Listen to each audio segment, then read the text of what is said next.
तो यहाँ पर आपका जो 2022 में फर्स्ट ईयर और सेकंड ईयर का एग्ज़ाम होने वाला है उसका डेट आ चुका है। अगर आपको ये डेट समझ में नहीं आया है आपका कब कब एग्ज़ाम है तो डिस्क्रिप्शन बॉक्स में आपको लिंक मिल जाएगा और ये वीडियो काफ़ी इंपॉर्टेंट होने वाला है प्रैक्टिकल के एग्ज़ाम के लिए, तो पूरा वीडियो ज़रूर देखें। तो मैं आपको इस वीडियो में बताने वाला हूं कि आप जो प्रैक्टिकल का एग्ज़ाम है इसको कैसे एग्ज़ाम के टाइम लिखना है। तो प्रैक्टिकल का एग्ज़ाम पिछले वीडियो में मैंने बताया था कि 250 नंबर का होता है।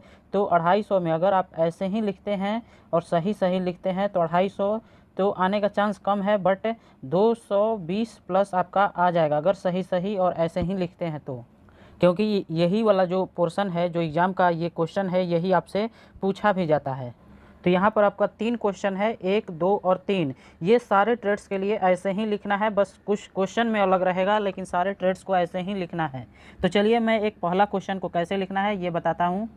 तो पहला क्वेश्चन कह रहा है to make T joint on 7/20 यानी SWG PVC wire and soldering the joint, मतलब एक टी जॉइंट बनाना है और फिर उसको सोल्डरिंग करना है। तो देखिए यहाँ पर उसका सोल्यूशन है। पहले तो लिखेंगे कि हमारा जो उद्देश्य है, पहला पॉइंट क्या होगा हमारा उद्देश्य क्या है, मतलब हम क्या करना चाहते हैं। तो पहला पॉइंट उद्देश्य में लिखेंगे PVC तार का इंसुलेशन उतारना, मतलब पहले हम उस तार का इंसुलेशन हटाएंगे, फिर PVC तार को काटना, फिर उस तार को हम काटेंगे, फिर PVC तार का टी जॉइंट तैयार करना। 3 स्टेप में इसका उद्देश्य 3 स्टेप में होगा।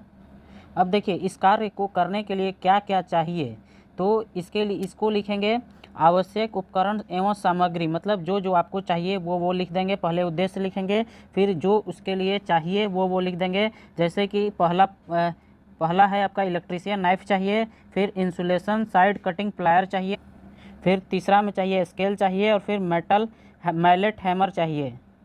तो इतना आपको सामग्री चाहिए। फिर अब उसको बनाने की विधि लिखेंगे, मतलब उस चीज़ को हम कैसे बनाएंगे। तो क्रिया विधि और उसका फिगर भी बनाते जाएंगे कि ऐसे ऐसे काटे हैं, इंसुलेशन हटाए हैं, जैसा कि आपको यहाँ पर फिगर में दिख रहा होगा। और फिर विधि लिखेंगे कि हम कैसे उस चीज़ को बना रहे हैं। जैसे सभी सामान्य को कार्यस्थल पर लेकर जाएं, मतलब जहाँ पर काम करना है वहाँ पर लेकर जाएंगे। फिर PVC तार को 200 मीटर के टुकड़े स्केल से नापे, 200 मिलीमीटर के टुकड़े को स्केल से नापेंगे। और ऐसे ही जो जो हम करेंगे उसको हम कार्यविधि में लिखेंगे।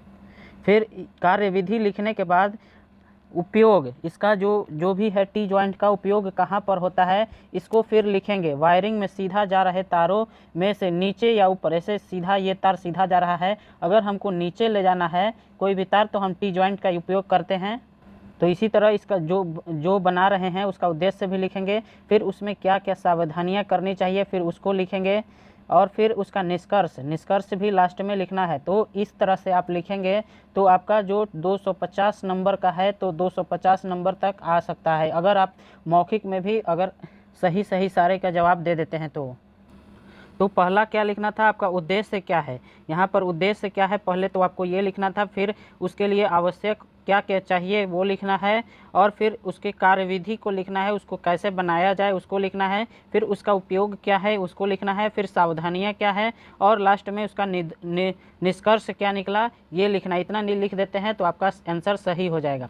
प्रैक्टिकल में आप इसी प्रकार से 100% लिखेंगे तो ही